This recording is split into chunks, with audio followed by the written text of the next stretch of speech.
Mira.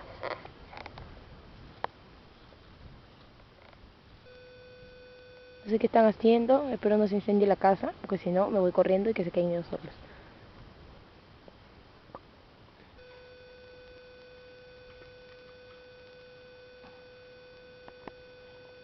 La China se fue, se ido. La señora está lavando su ropa. Señora, saludo para cámara.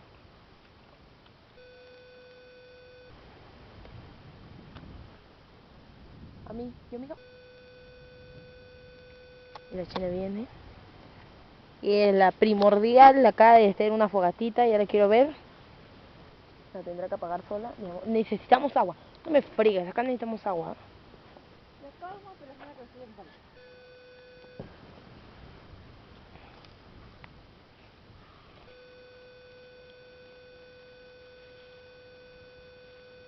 Pásame un polvito. China, dentro debe haber un balde, tráete agua. China, dentro... Carlos, tú. ¿Mm? ¿Cómo vas a apagar esto? Eso pago yo. Lo que pasa es que corre mucho aire. ¿Qué tienes que aprender es esto? Todo. Los palos se tienen que aprender. La primera vez y luego los palos. China, ahora... Traigo alcohol de la casa.